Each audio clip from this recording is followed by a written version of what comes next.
Last class in English, we learned different types of nouns. வெவ்வேறு விதமான பெயர் சொல்களை நம்ம பார்த்தோம் இல்லையா? So in today's class, we are going to look into pronoun,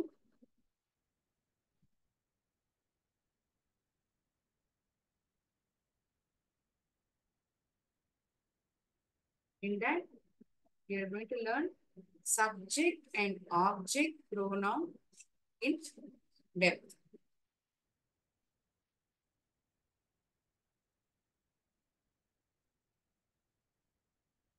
நவுன்னா என்னன்னு சொன்னோம்? நவுன்னா ஒரு நபரினுடைய பெயர் அல்லது நபரினுடைய பெயர், இடத்தின் பெயர், விலங்கு, பட்சி, பொருள், ஒரு இமோஷனா கூட இருக்கலாம் இல்லையா? சோ இந்த ப்ரோனவுன்னா என்ன? பெயர் சொல்லுக்கு பதிலாக உபயோகிக்கப்படுகின்ற வார்த்தை தான் pronoun. I repeat once again, the word used instead of a noun is called a pronoun. A word, simple meaning, a word used instead of, அதற்கு பதிலாக, அதுதான் instead of அர்த்தம். Instead of a noun. Meera is my close friend. Meera என்னுடைய நெருக்கமான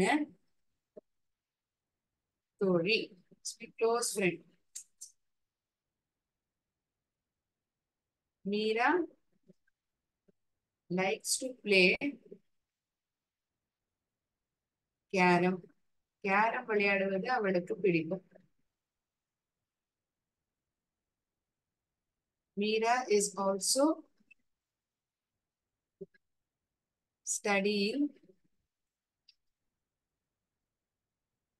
in grade 8. 8ஆம் வகுப்பு படித்துக் கொண்டு இருக்கிறார்.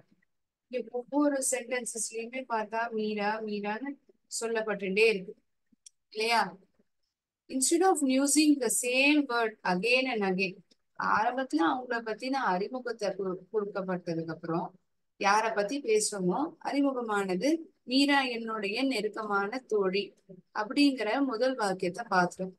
அதன் பிறகு வரக்கூடிய வாக்கியங்கள் என்ன? அவளுடைய பேர் மறுபடியும் எழுதணுங்கிற அவசியம் இல்லை. It is not necessary that her name should be repeated again and again. What can be done instead of writing her name again and again? Can a word be replaced instead of this word Meera? ஏதாவது ஒரு வார்த்தை இந்த மீராங்கிற பேருக்கு பதிலாக நம்மளால் மாத்தி எழுத முடியுமா? முடியும்.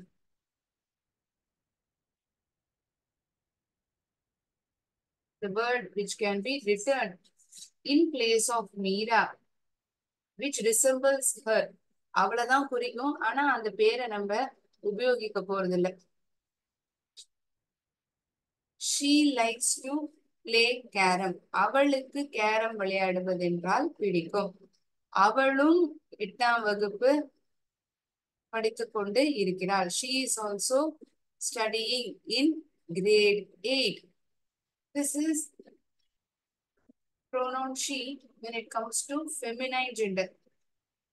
ஃபெமினைனா ஒரு பெண்ணை பத்தி குறித்து சொல்லும் பொழுது புரோனவுனாக நான் she என்கின்ற வார்த்தையை பயன்படுத்துகிறேன். இதுவே ஒரு ஆண் நபராக இருந்தால் she is for female or feminine gender. When it comes to object or place or a non-living thing, I use it. நீன்னு சொல்லும் பொழுது நீ அல்லது நீங்கள், you, is அவர்கள், they, we, நாங்கள்.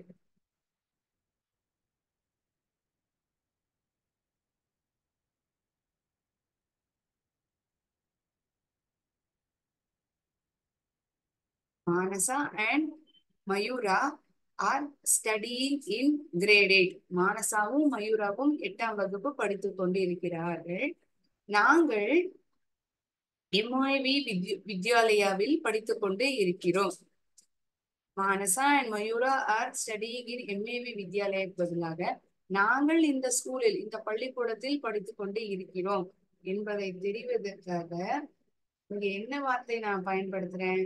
விங்கிற வார்த்தைய பயன்படுத்துறேன் இல்லையா? So he, she, it, you, they, we, all these are various pronouns that I am using in place of nouns. நவுனுக்கு பதிலாக பயன்படுத்தக்கூடிய வார்த்தைகள் தான் pronoun. A word used instead of a noun is called a pronoun.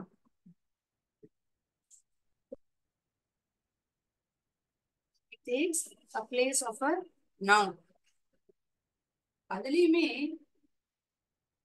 the subject pronoun ஒன்னு இருக்கு, object pronoun ஒன்னு இருக்கு. சப்ஜெக்ட்னா என்ன? Maths, English, social science, history, geography, அதுதான் சப்ஜெக்ட் ஆகும். இந்த இடத்துல சப்ஜெக்ட் ப்ரோனவுன்னா என்னன்னா, யார பத்தி பேசப்படுறதோ, ஒரு சென்டென்ஸ்ன்னு எடுத்துட்டோம்னா யார் அந்த செயலை செய்யறா, யார பத்தி சொல்லப்படுறது அப்படிங்கிற ஒரு கொஸ்டின், ஒரு பேசிக்கான கொஸ்டின் நம்ம மைண்ட்ல வரும் இல்லையா? அதுதான் subject pronoun.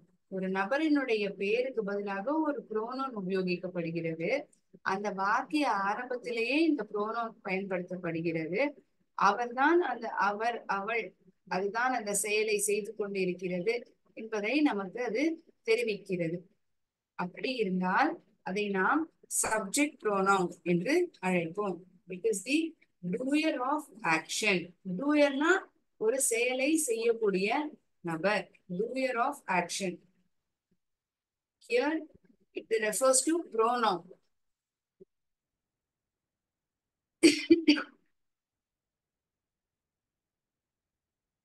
It is always written before the verb.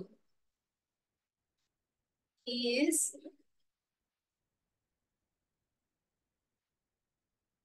writing. ரொம்ப சிம்பிளான சென்டென்ஸ். அவன் எழுதிட்டு இருக்கான், இன்னும் எழுதிட்டு இருக்கான். யார் எழுதிட்டு இருக்கா? அவன் எழுதிட்டு இருக்கான். அந்த வாக்கிய ஆரம்பத்திலேயே எழுதப்படுகிறது, வேர்புக்கு முன்பாக பயன்படுத்தப்படுகிறது. So subject pronounங்கிறது it comes in the beginning of the sentence and it indicates the doer of action. யார் அந்த செயலை செய்து கொண்டிருக்கிறார்கள் என்பதை நமக்கு தெரிவிக்கிறது.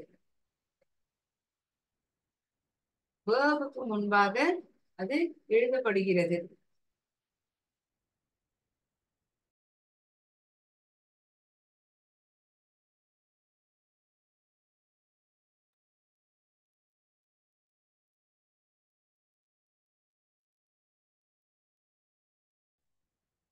He is the doer of action. டூயர்னா என்ன மேம்? அந்த செயலை செய்யக்கூடிய நபர். இங்க என்ன செயல் செய்யப்படுறது? ரைட்டிங், எழுதுறது. இந்த எழுதுறதுங்கிறது இங்க வேர்ப். வேர்புக்கு முன்னாடிதான் சப்ஜெக்ட் ப்ரோனவுன்ங்கிறது எழுதப்பட்டிருக்கும். ஓகேயா? Leena teachers English.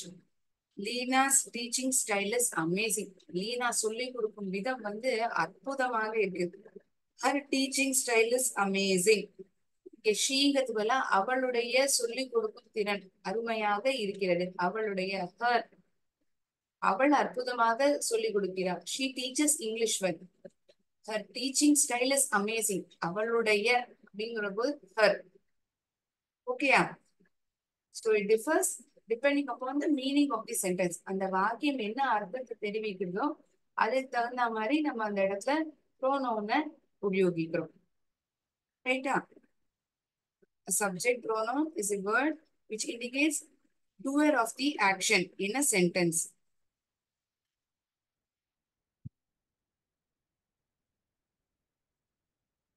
I am enjoying everything. I. He feels bad. She likes to dance. It is raining. So என்ன சப்ஜெக்ட் ப்ரோனவுன் வச்சோம் ஒரு சாதாரணமான உதாரணங்களை நம்ம பார்த்துடலாம்.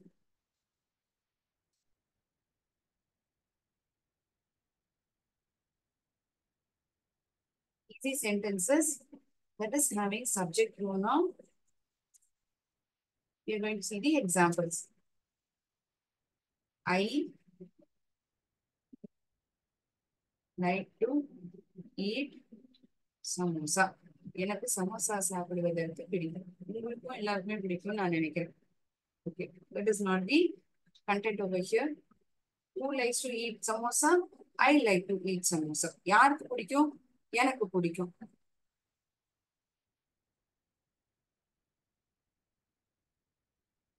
He is playing cricket. அவன் கிரிக்கெட்டை விளையாடிக் கொண்டு இருக்கிறான். நான் ஒவ்வொரு சென்டென்ஸும் எழுதும்போது ரெண்டு விஷயங்கள் நீங்க கவனிக்கலாம்.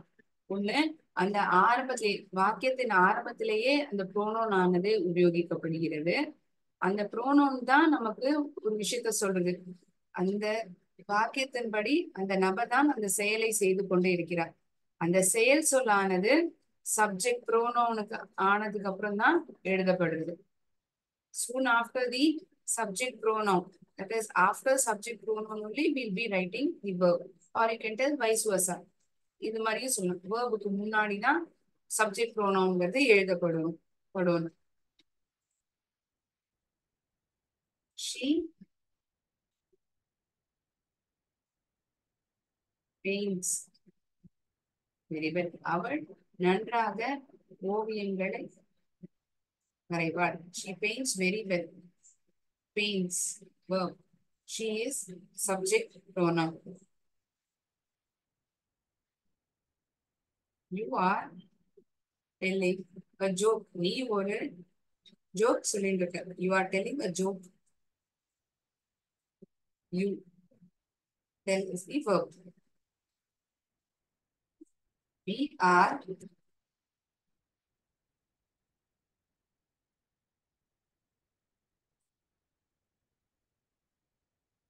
listening. நாங்கள் கேட்டுக்கொண்டு இருக்கிறோம்.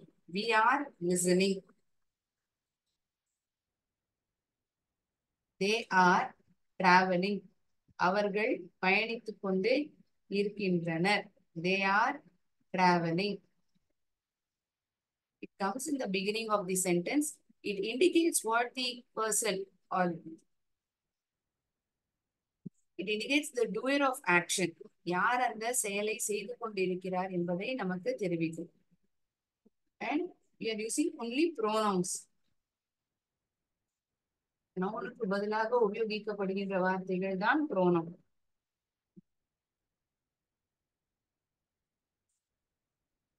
I, he, she, one word is missed.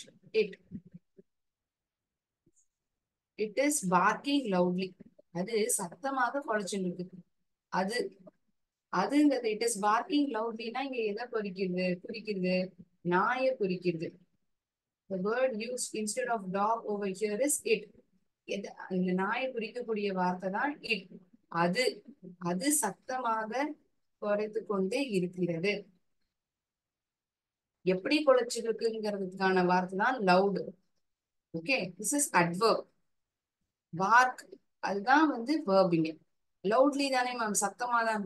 எப்படி குலைச்சுருக்கு? சத்தமாக குலைச்சுருக்கு. It is barking loudly.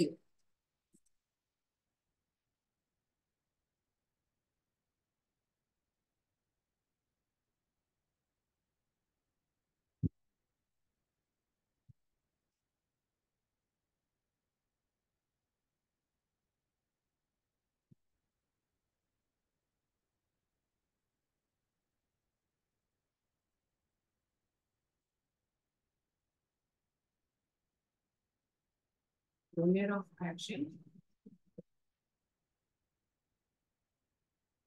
appears before the verb. செயல் சொல்லுக்கு முன்பாக எழுதப்பட்டிருக்கும். அதாவது வாக்கியத்தின் ஆரம்பத்திலேயே இந்த pronoun ஆனது எழுதப்பட்டிருக்கும். Appears before the verb.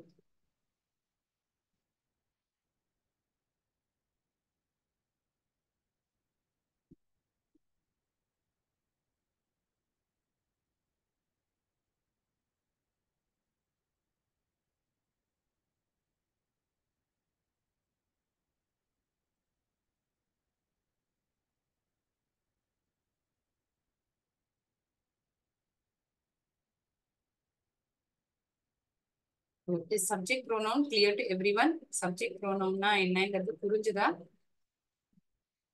everyone, has everyone understood what is a subject pronoun, how it appears in a sentence?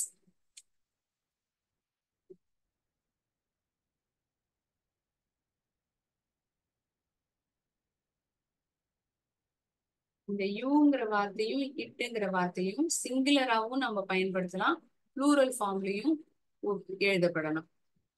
You are telling lies, நீ பொய் சொல்லிட்டு இருக்க அப்படிங்கிற போது நான் ஒரு நபரை, செகண்ட் பர்சன் தான் you. First person is I, second person is you. he she, he or she.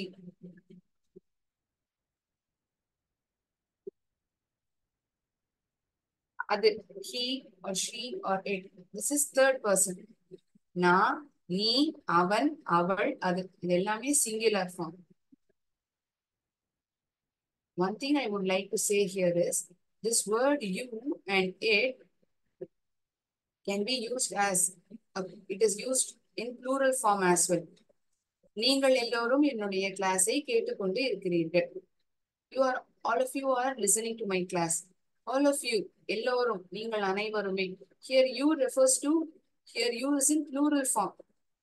So it depends upon the sentence, how you tell it. So that is why I told it, it can be used in singular as well as in plural form.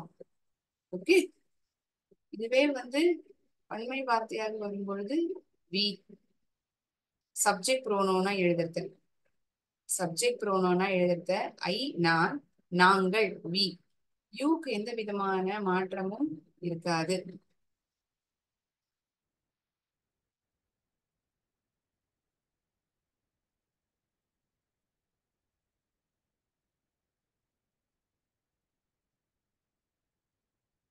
தே அவர்கள். Ram and Rahim are good friends. They like to play chess. ராமும் ரஹீமும் நெருக்கமான நண்பர்கள், நல்ல நண்பர்கள். அவர்களுக்கு chess விளையாடுவது என்றால் பிடிக்கும். They like to play chess. தேங்கிற வார்த்தை plural form of pronoun. அவர்கள். So it is used as subject pronoun. They like to play chess. அவர்களுக்கு செஸ் விளையாடுவது என்றால் பிடிக்கும். சப்ஜெக்ட் ப்ரோனோனை நம்ம பார்த்து புரிஞ்சிருக்கோம். அடுத்தபடியாக ஆப்ஜெக்ட் ப்ரோனோன். ஸோ ப்ரோனோன்னா பெயர் சொல்லுக்கு பதிலாக பயன்படுத்தக்கூடிய வார்த்தை தான் பிரதிபெயர் சொல், அதாவது ப்ரோனோன். அந்த ப்ரோனோன்லயே நம்ம சப்ஜெக்ட் ப்ரோனோன், ஆப்ஜெக்ட் ப்ரோனோங்கிற இரண்டு வார்த்தைகளை புரிஞ்சிடும். அதுல சப்ஜெக்ட் ப்ரோனோங்கிறது என்னன்னா, அந்த வாக்கியத்தில் யார் ஒருவர் அந்த செயலை செய்கின்றாரோ, அதாவது பிரதிபெயர் சொல்லாக நாம் பார்க்கும்போது யார் ஒருவர் அந்த செயலை செய்கின்றார்களோ அவரை நாம் சப்ஜெக்ட் ப்ரோனோன் என்று சொல்கிறோம். அதுவும் ஒரு செயல் சொல்லுக்கு முன்பாகவே அது எழுதப்படுகிறது, பயன்படுத்தப்படுகிறது. ஏன்னா வாக்கியம் ஆரம்பத்திலேயே வருது இல்லையா? எப்படியாவது நம்ம வேர்பு எழுதினதுக்கு அப்புறம் யாரு செய்யறான்னு சொல்ல முடியுமா? Will it give meaning? No, it won't. It should go in this sequence: subject, verb, object. யார செயலை செய்யறா, என்ன செயலானது செய்யப்படுகிறது, யாரை போய் அந்த செயல் அடைகிறது, அதுதான் object. Doer of action, action being performed, receiver of the action. யார் அந்த செயலை வாங்குகிறார்களோ அதான் ஆப்ஜெக்ட்னு நம்ம சொல்றோம்.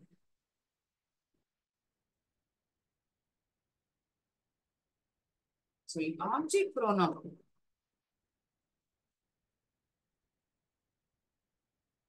So subject pronoun is doer of action. Object pronoun is receiver of object, receiver of action. Doer, your object pronoun is receiver of action. செயலை வாங்கக்கூடிய நபர்.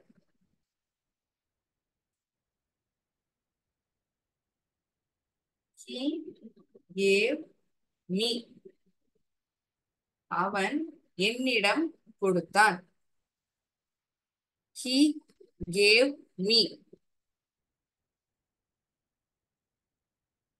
யார் கொடுக்கிறா? அவன் கொடுக்கிறான்.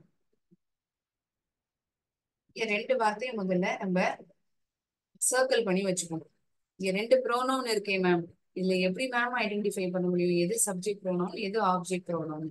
ரொம்ப சிம்பிள். அதுக்கான ஈஸியான எக்ஸாம்பிள் கொடுத்துருக்கேன். அவன் என்கிட்ட கொடுத்தான். எது வேணாலும் வச்சுக்கலாம். Just an example wherein first I'm identifying subject, verb, object. VVOP. யார் கொடுக்குறா? Who is giving? He is giving. So this word he is the performer, doer of action. அவன் தானே கொடுக்குறான். அவன் தானே அந்த செயலை செய்யறான்னு அர்த்தம். அதனால இந்த ஹீங்கிற வார்த்தை சப்ஜெக்ட் ப்ரோனவுன். யாருக்கு கொடுத்தான்? எனக்கு கொடுத்தான். So who is the receiver? யார் வாங்குறா? நான் வாங்குறேன். And the receiver is a pronoun.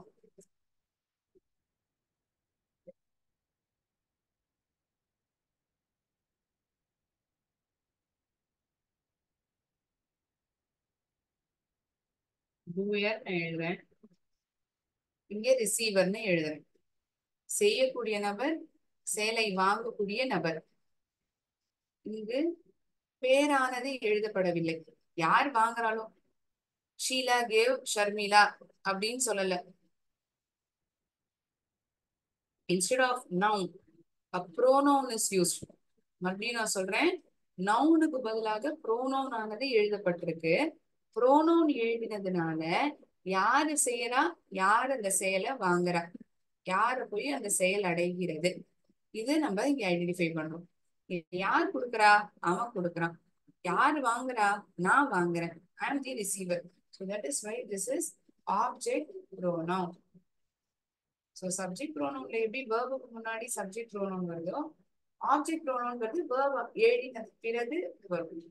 After verb, object pronoun appears. SPனா வேற ஒண்ணும் இல்ல, subject. ப்ரோனோனை பத்தி தான்ப்பா நான் பேசிட்டு இருக்கேன், நவுனை பத்தி சொல்லல. யாரோட பேரும் நான் இங்க எழுதல. I've just used a pronoun. When a pronoun is being written and it indicates the doer of an action, it is subject pronoun. Whereas the action which is performed by the action performed by a person is received by another person, and that too, it is also a pronoun. We call it as object pronoun. So எப்படி ma'am என்னால subject ப்ரோனவுன்னும் object ப்ரோனவுன்ங்கிறது எப்படி என்னால கண்டுபிடிக்க முடியும்? ரெண்டுமே pronoun தான். எந்த இடத்துல எழுதினா அது சப்ஜெக்ட் ப்ரோனவுன், எந்த இடத்துல எழுதினா அது ஆப்ஜெக்ட் ப்ரோனவுன், அதுக்கு ஒரு டேபிள் இருக்கு. அந்த டேபிள நம்ம பார்த்து எழுதிட்டோம். அந்த எழுதப்பட்டிருக்கிற வார்த்தைகளை நம்ம, இந்த வார்த்தைகள் இந்த இடத்துல வந்தா அது சப்ஜெக்ட் ப்ரோனவுனா தான் வரும், இந்த இடத்துல வந்தா அது ஆப்ஜெக்ட் ப்ரோனவுனா வரும் அப்படிங்கிற ஐடென்டிபிகேஷன் நமக்கு டேபிளை பார்த்தா புரிஞ்சிடும்.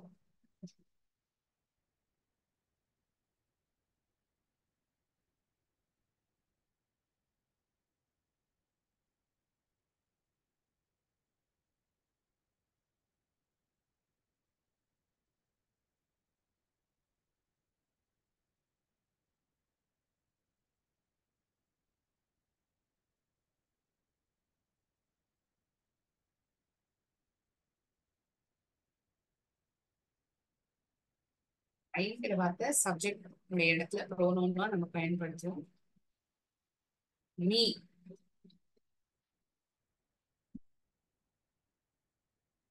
ஐ கேவ் ஹிம், நான் அவனிடம் கொடுத்தேன், அவன் என்னிடம் கொடுத்தான். he gave me, என்னிடம்ங்கிற பொழுது me. Who is the receiver? I am receiving it. Receiver as in a pronoun is me. She, அவள்.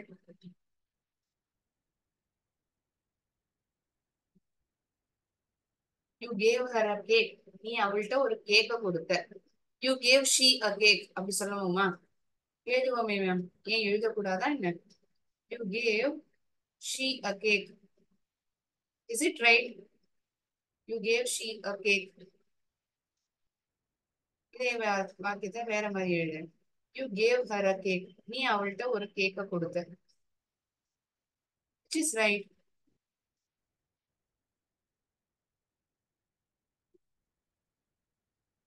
ஷீங்கிற வார்த்தை எப்போதுமே சப்ஜெக்ட் ப்ரோனோனா தான் வரும்.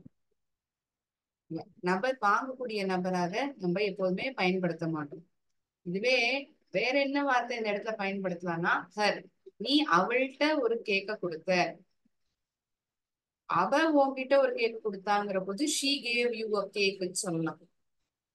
இதுவே you gave she a cake சொன்னோம்னா it's totally a wrong sentence. என்ன எழுதணும்? You gave her a cake. இங்க ஹர்ங்கிற வார்த்தை தான் ஆப்ஜெக்ட் ப்ரோனோனா எழுத முடியும். ஷீங்கிற வார்த்தை எப்போதுமே சப்ஜெக்ட் ப்ரோனோனா தான் நம்ம எழுதுவோம். He, him. I gave him is book. நான் அவனோட புத்தகத்தை, நான் அவன்கிட்ட புத்தகத்தை கொடுத்துட்டேன். I gave him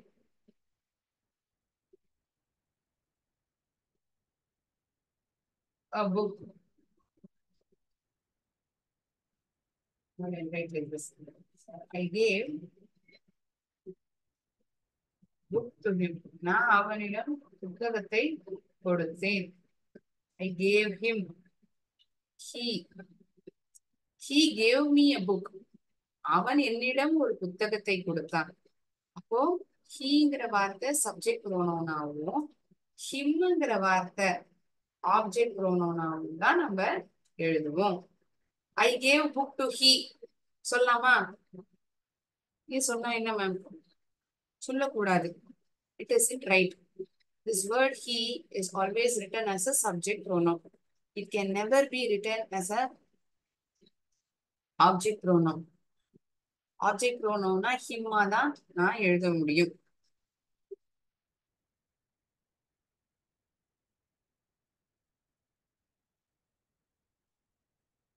We, us.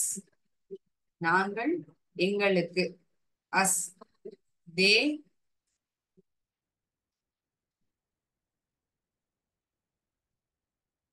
we gave them food. நாங்கள் அவர்களுக்கு உணவை கொடுத்தோம். we gave them. we, நாங்கள் gave, என்ன கொடுக்கிறோம்? we gave food to them. அவர்களுக்கு. யார் கொடுக்கிறா? நாங்க கொடுக்கிறோம். வி, என்ன கொடுக்கிறோம்? உணவை கொடுக்கிறோம். இங்க கொடுக்கறதுக்கு தான் verb. யார் கொடுக்கிறா? நாங்க கொடுக்கிறோம். அதனால இதை எஸ்பின்னு சொல்றேன். என்ன கொடுக்குறோங்கிறது இங்க இம்பார்ட்டன்ட் கிடையாது. யார் கொடுக்குறா, என்ன செயல் செய்யப்படுது, யார் அதை வாங்குறா, யாருக்கு கொடுக்கப்பட்டது? அவர்களுக்கு. அவர்களுக்குங்கிற வார்த்தை ஆப்ஜெக்ட் ப்ரோனோன். நாங்கள் அப்படிங்கிற வார்த்தை சப்ஜெக்ட் ப்ரோனோன். ஏன் மேம் இங்க தெம்ங்கிற வார்த்தை ஆப்ஜெக்ட் ப்ரோனோனா இருக்கு, தேன்னு எழுதாமா? we gave food to them. we gave food to they. வாய்ப்பே இல்லை. தேங்கிற வார்த்தை சப்ஜெக்ட் ப்ரோனோனா தான் வரணும். தெம்ங்கிற வார்த்தை ஆப்ஜெக்ட் ப்ரோனோனா தான் வரும். If at all you write it is a total blunt mistake. அது கண்டிப்பா அது சரியான ப்ரோனோன் உபயோக, அது சரியான ப்ரோனோனா உபயோகிக்க முடியாது. அதாவது ஆப்ஜெக்டினுடைய இடத்துல ப்ரோனோனா நாங்க அதை எழுத முடியாது, எழுதவும் கூடாது. சப்ஜெக்ட் ப்ரோனோனா இந்த வார்த்தைகள்லாம் தான் நான் எழுதுவேன். ஆப்ஜெக்ட் ப்ரோனோன்ல இந்த வார்த்தைகள் ஆப்ஜெக்ட் ப்ரோனோனா வரது மீனும். ஐங்கிற வார்த்தை மீனும், ஷீங்கிற வார்த்தை ஹர்னும், ஹீங்கிற வார்த்தை ஹிம்னும். we gets replaced with us, they gets replaced with them. Exceptions are it and you. For these two words, there is no change. It remains the same.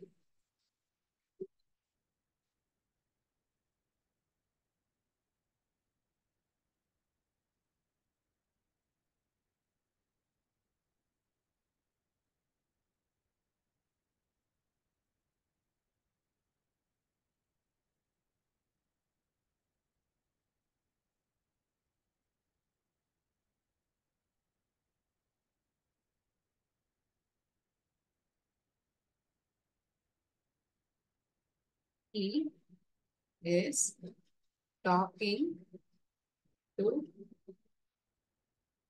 her. அவன் அவளிடம் பேசிக்கொண்டு இருக்கிறான். I gave them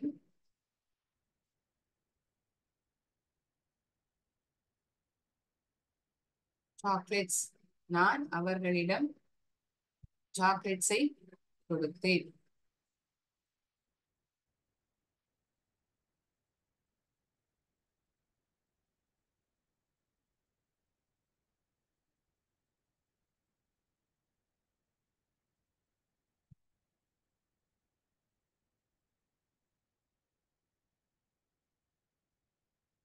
It came along with me. அது என்னுடன் வந்தது. ஒருவேளை நீங்க நாய வாக்கிங் கூட்டின்னு போறீங்க, அது உங்களோட வருதுன்னு சொல்றீங்க. It came along with me. நீங்க கவனிச்சீங்கன்னா எந்த வார்த்தைகள்னா நான் இங்க ஆப்ஜெக்ட் ப்ரோனோம்னா எழுதுறேனோ அதுதான் அர்த்தம் கொடுக்கக்கூடிய ப்ரோனோன்களாக அமைகிறது. இட் கேம், அது என்னுடன் வந்தது.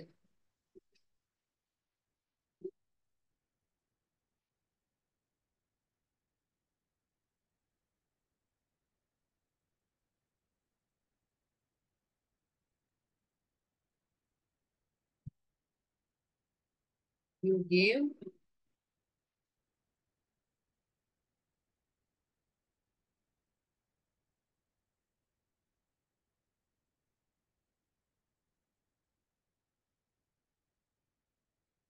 You gave him a mobile phone. நீ ஒரு மொபைல் போனை அவன்கிட்ட கொடுத்த. You gave him a mobile phone.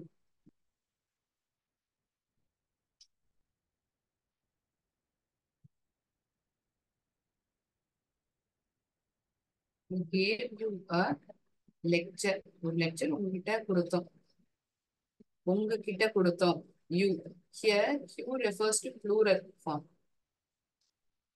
You gave him a mobile போனுங்கிற பொழுது நீ ஒரு மொபைல் போனை அவங்கிட்ட கொடுத்த. இந்த சென்டென்ஸ்ல இது சிங்குலர் ஃபார்ம்ல இருக்கு, ஒருமை வார்த்தை. இதுவே இங்க பன்மை வார்த்தையாக இருக்கு, plural form. we gave you a lecture. நாங்கள் உங்களிடம் ஒரு லெக்சரை கொடுத்தோம்.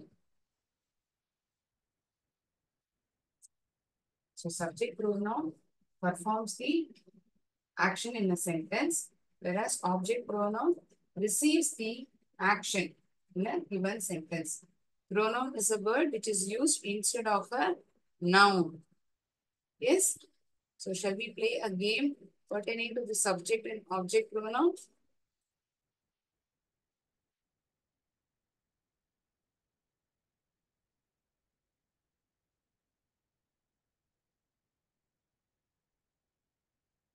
எனக்கு, அவளுக்கு, அவனுக்கு, எங்களுக்கு, அவர்களுக்கு, அது, நீங்கள்.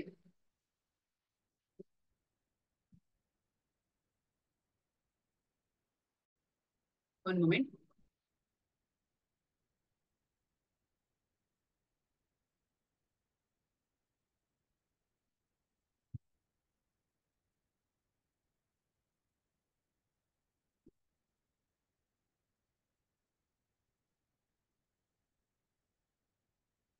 Continue பண்ணலாம் recording. I'll share the screen. One moment.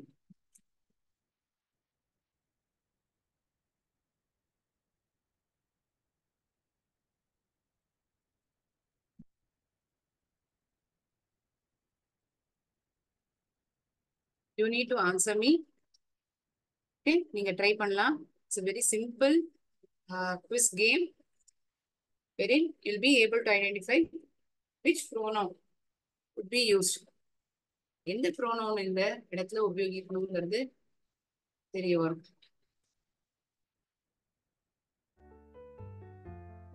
Screen visible இருக்கா? Share பண்ற screen. Do you like he? Do you like him? உனக்கு அவனை பிடிக்குமா? யூங்கிறது சப்ஜெக்ட் ப்ரோனவுன், லைக்ங்கிறது வெர்ப். வெர்புக்கு பிறகு எழுதப்படுறது. ஹீங்கிற வார்த்தை ஆப்ஜெக்ட் ப்ரோனவுனா உபயோகிப்போமா, ஹிம்ங்கிற வார்த்தை எழுதுவோமா? Students, please give a try.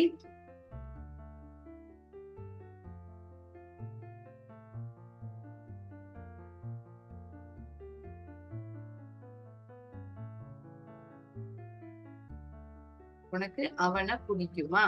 Do you like him?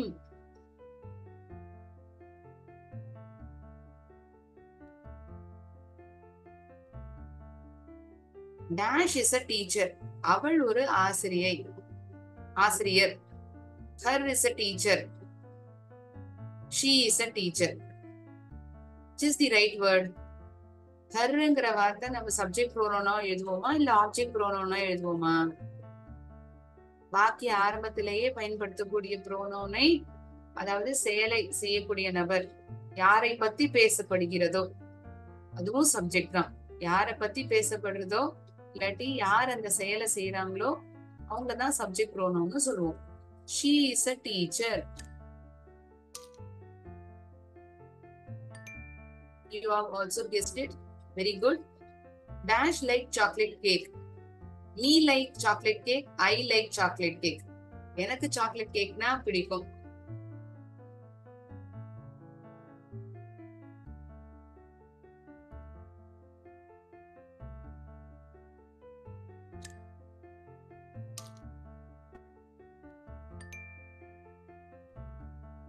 I expect you to answer me. உங்களுக்கு அப்பதான் புரிஞ்சிருக்கா இல்லையாங்கிறது எனக்கு தெரியும். If at all you are unable to understand, I can give much more explanation. This house is for they. This house is for them. இந்த வீடு அவர்களுக்கானது. அவர்கள் இந்த வீட்டில் வசிக்கிறார்கள் அப்படின்னு சொன்னோம்னா they live in this house ன்னு சொல்லலாம். இந்த வீடு அவர்களுடையது இல்ல அவர்களுக்கானது. This house is for them.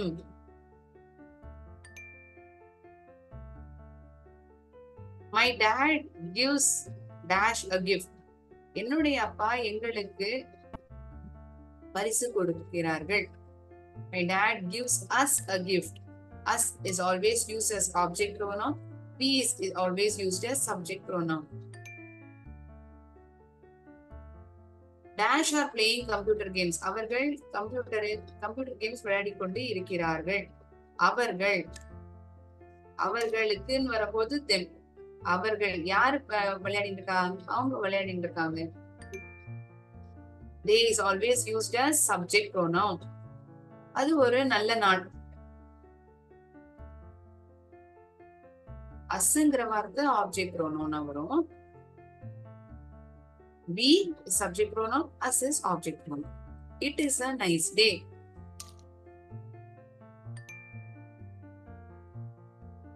Mom said, I will tell dash a story before bedtime. அம்மா சொன்னா நான் உங்ககிட்ட ஒரு கதை சொல்றேன் தூங்கத்துக்கு முன்னாடி. I will tell you a story before a bedtime. உனக்கு. Come and join us. வாங்க வந்து எங்களுடன் கலந்து கொள்ளுங்கள். Come and join us. Last question. Does he like? None of you have answered.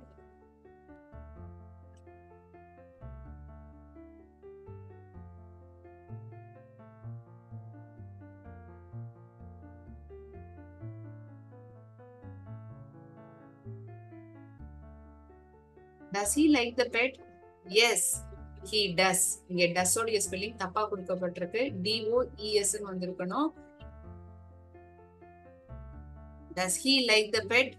ரெண்டு இடத்துலயுமே does ஓட ஸ்பெல்லிங் தவறுதலா இருக்கு. DOES வந்திருக்கணும். Does he like pet? அவனுக்கு செல்ல பிராணிகள்னா பிடிக்குமா? ஆமா, அவனுக்கு பிடிக்கும். Yes, he does. Yes, very good. None of you answered it very correctly. Good. I'm happy that you are answering me.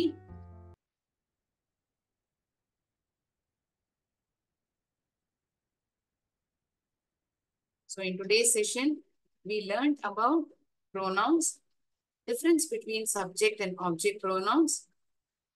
Any doubts to anyone, you may please ask me. In class, எல்லாருக்கும் clear புரிஞ்சதா?